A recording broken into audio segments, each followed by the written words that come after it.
అందరికీ నమస్కారం అండి. మనము ఇప్పటి వరకు శివానంద లహరిలో మొదటి శ్లోకం నుండి 10వ శ్లోకం వరకు అర్థాలు భావాలు తెలుసుకున్నాం.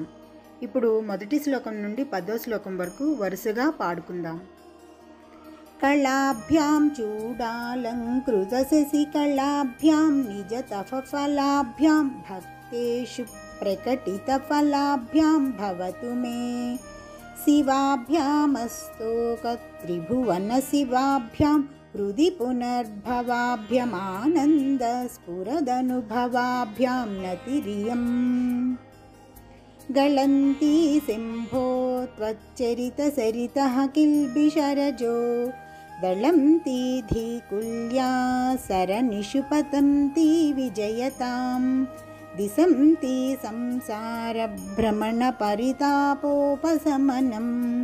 వసంతి మచ్చేతో హ్రద భువి శివానందలహరి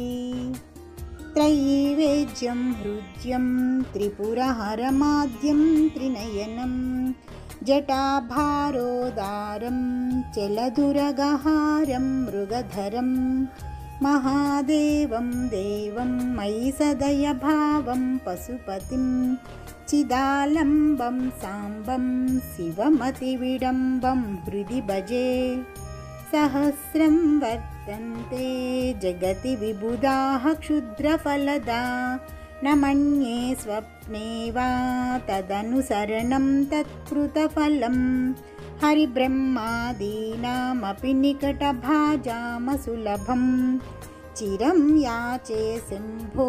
శివ తవ పదాంబోజ భజనం స్మృతో శాస్త్రే వైద్యే శకున కవితా గాన ఫణితౌ పురాణే మంత్రే వా స్తుతి నటనః స్వేష చతురః కథం రాజ్ఞాం ప్రీతిర్భవతి మైకోహం పశుపతే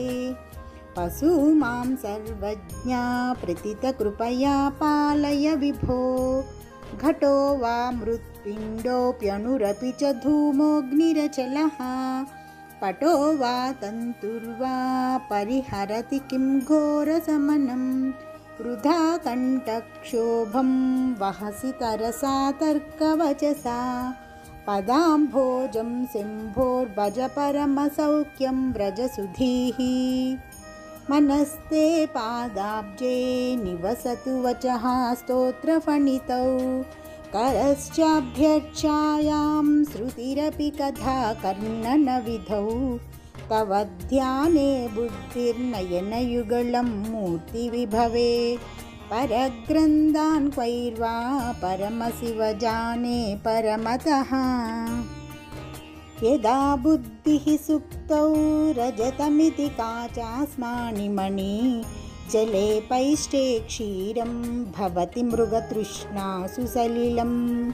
తదా దేవభ్రాంత్యా భజతి భవదన్యం జడజనో మహాదేవేశం త్వాం మనసి చ నమత్వా పశుపతే గభీరే కాసారే విసతి విజనే ఘోర విపినే విశాలే శైలే చ భ్రమతి కుసుమార్ధం జడమతిః సమర్ప్యైకం చేతః సరసిజముమానాద భవతే సుఖేనావస్థాతుం జన ఇహ న జానాతి కిమహో నరత్వం దేవత్వం నగవన మృగత్వం మసకతా పశుత్వం కీటత్వం భవతు విహగత్వాదిజననం సదా త్వత్పాదాబ్జస్మరణ పరమానందలహరి విహారాసక్తం చేత్ హృదయమిహ కిం తేన వపుషా.